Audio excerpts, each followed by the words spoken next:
নমস্কার নমস্কার দর্শক বন্ধুরা, সুস্বাগতম। আপনারা সবাই ভালো আছেন তো? তো আমরাও ভালো আছি। তো এখন রাত্রি 10টা বাজে। তো আমার অফিস ছুটি হয়ে গেছে। তো আজকে হেঁটে হেঁটে বাড়ি যাবো ভাবছি।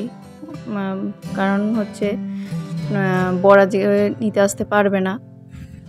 প্রতিদিনই বর নিতে আসে, কিন্তু বরের একটু কাজের চাপ পড়ে গেছে, তো তাই নিতে আসতে পারছে না। তো টোটো করেই যাই, কিন্তু ভাবলাম টোটোয় করে না গিয়ে একটু হেঁটে হেঁটেই যাই। কারণ তাতে কী হবে, আশপাশে এই ঠাকুরগুলো দেখা হয়ে যাবে আমার, আর আপনাদেরকেও দেখাতে পারবো। তো যেমন ভাবা তেমন কাজ। তো চলেই এলাম এই আমাদের প্রথম ঠাকুরটা দেখতে, আমাদের উলুবেড়িয়া। এই হলো তার প্যান্ডেল। লাইটিংগুলো খুব সুন্দর হয়েছে। লাইটিং না দিলে কি আর উৎসব মুখর শহর বলে মনে হয় বলুন? সত্যি মনে হচ্ছে এবার পুজো পুজো। তো চলুন প্যান্ডেলের ভেতরে একটু ঢুকি।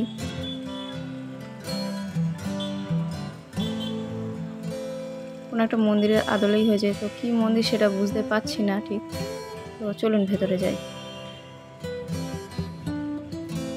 এটা আমাদের উলুবেড়িয়া পৌরসভার পাশেই হয় এই প্যান্ডেলটা। যে ভেতরে চলে এসেছি।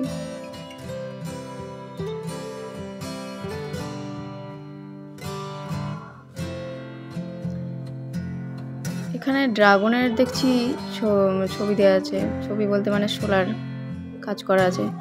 তাহলে ড্রাগন মানে হয়তো ভুটানেরই তো যত মানে জাতীয় প্রাণী শুনেছি ড্রাগন। আমার যতটা সম্ভব মনে হচ্ছে, ভুল হলে আপনারা ধরিয়ে দেবেন। আমার মনে হয় ভুটানেরই কোনো মন্দিরের আদলে এই প্যান্ডেলটা হয়তো তৈরি হয়েছে। তো যাই হোক, দেখে বেরিয়ে এলাম। ঠাকুরটা খুব সুন্দর হয়েছে। এবার পরের ঠাকুরটা দেখব। এটা হচ্ছে আমাদের উলুবেড়িয়া স্টেডিয়ামের কাছেই হয়। আর দেখুন কি সুন্দর আলপনার ডিজাইনের মতো লাইটিংটা হয়েছে বেশ।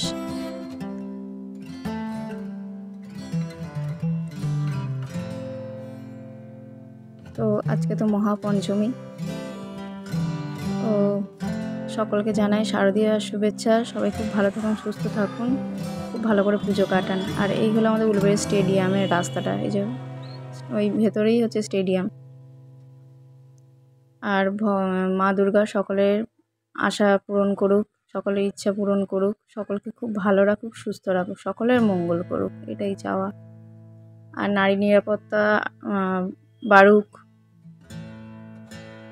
অপরাধী কোনো অপরাধ করলে যেন শাস্তি পায়, মা দুর্গা এই আশীর্বাদই করুক। আর এখানে অনুষ্ঠান চলছে। চলুন প্যান্ডেলের কাছে চলে এসেছি। চলুন ভেতরে ঢুকি। এই প্যান্ডেলটা প্রত্যেক বছরই খুব সুন্দর হয়। ঠাকুরটা খুব সুন্দর করে। তো চলুন এবারে কি করেছে দেখে নেওয়া যাক। আপনি দেখেছেন এই মহাপঞ্চমীর দিনেই কত লোক চলে এসেছে, তাহলে কালকে আরও কত ভিড় হবে। তো দেখে মনে হচ্ছে এটা শোলা দিয়েই কাজ করা,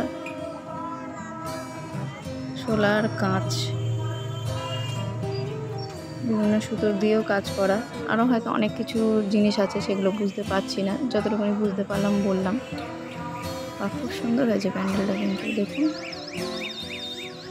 একমাত্র শিল্পীরাই কিন্তু নিজেদের কল্পনাটাকে বাস্তবায়ন করতে পারে।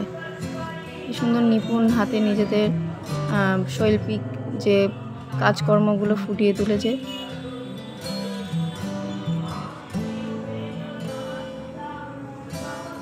নিজেদের কল্পনা শক্তিকে কত সুন্দরভাবে ফুটিয়ে তুলতে পারে, যেটা একমাত্র শিল্পীদেরই ক্ষমতা আছে।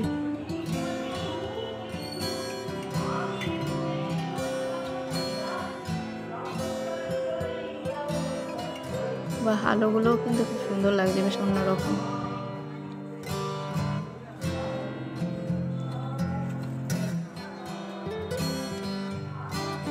ঠাকুরটাও খুব সুন্দর হয়েছে।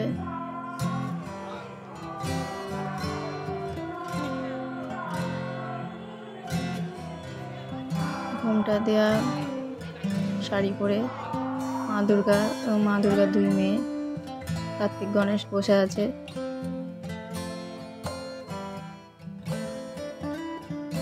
তো আমাদের অফিস সপ্তমী থেকে দশমী পর্যন্ত ছুটি থাকে। তো কালকে যেহেতু ষষ্ঠী, ষষ্ঠীর দিনটা রবিবার পড়ে গেছে বলে তাই ছুটিটা ষষ্ঠীর দিনে পেয়েই যাচ্ছি। যাক, একদিন রেস্ট হবে।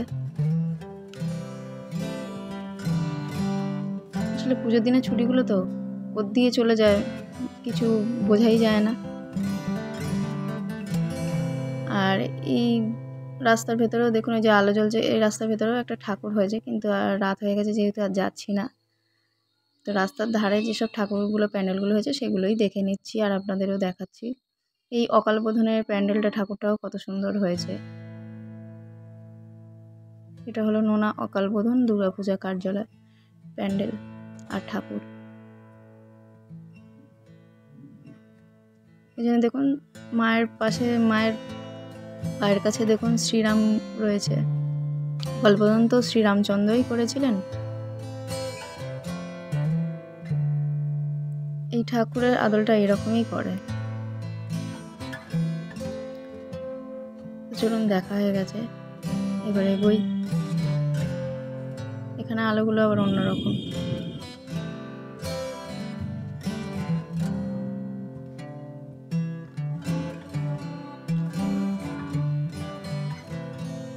চলুন, এখানেও লাইটিংগুলো খুব সুন্দর, মানে প্যান্ডেলের আগে লাইটিংগুলোই যা সুন্দর আকর্ষণীয় দিয়েছে, তাহলে প্যান্ডেল আর ঠাকুর না জানি আরও কত সুন্দর হচ্ছে। দেখুন এখানে আবার কি সুন্দর, দেখুন রামধনু কালারের বড় বড় ছাতা দিয়েছে, তার সঙ্গে লাইট দিয়েছে, কত সুন্দর লাগছে।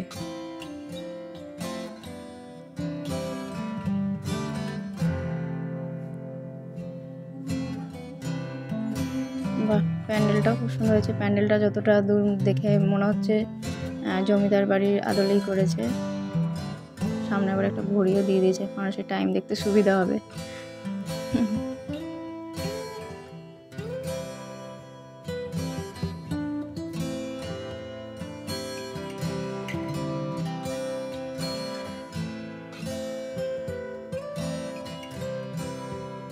বা উপরেও একটা কি সুন্দর বড় ঘড়ি করেছে, বা দারুণ তো।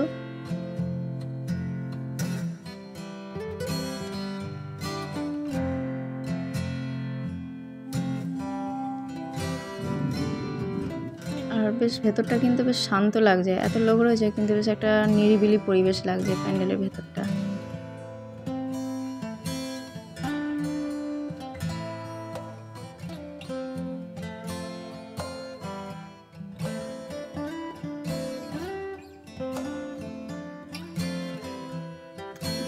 বন্ধুরা, ভিডিওটি ভালো লাগলে অবশ্যই লাইক, কমেন্ট, শেয়ার, সাবস্ক্রাইব করবেন। অনেকেই কিন্তু ভিডিও দেখছেন না, প্লিজ ভিডিওটা দেখবেন আর নোটিফিকেশনের জন্য বেল বাটনটা প্রেস করে রাখবেন। দেখুন কত পুরস্কার পেয়েছে। এবার চলুন এগিয়ে যাই।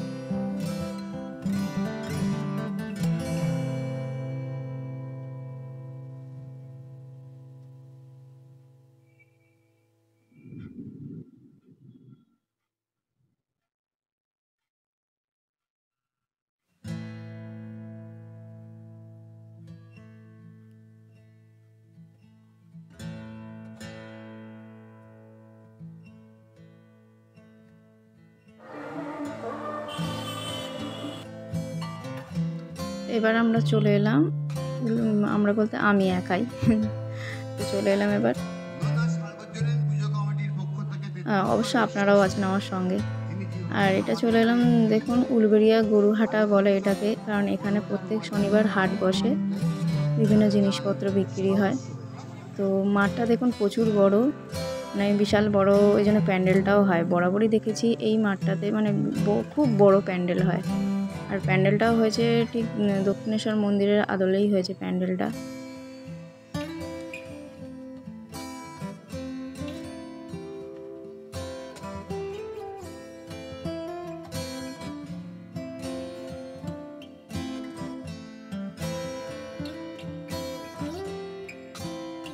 এখানে সারদা দেবী, রামকৃষ্ণদেব আর স্বামী বিবেকানন্দের ছবি দেওয়া রয়েছে। আর দূরে একটা দেখতে পাচ্ছি বেশ ফুলের আলপনা, ফুল আর রং, মানে দুটো দিয়েই বেশ আলপনাটা করেছে, মানে প্রদীপ জ্বালিয়েছিল।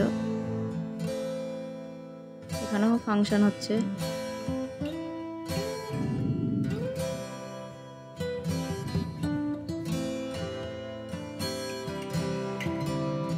ওই যে স্টেজ, এখনো কত মানুষ আসছে ঠাকুর দেখতে।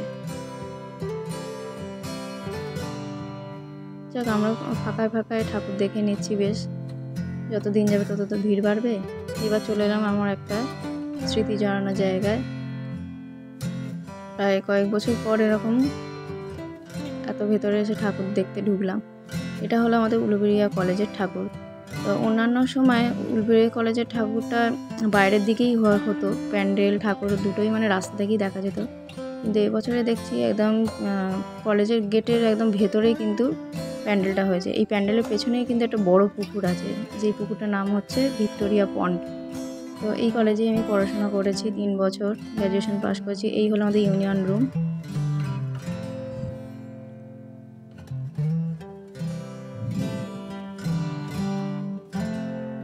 প্রায় 10-12 বছর হয়ে গেল এই কলেজ থেকে বেরিয়েছি। আবার অনেক দিন পর আবার এই কলেজের ভেতরে এলাম ঠাকুর দেখতে।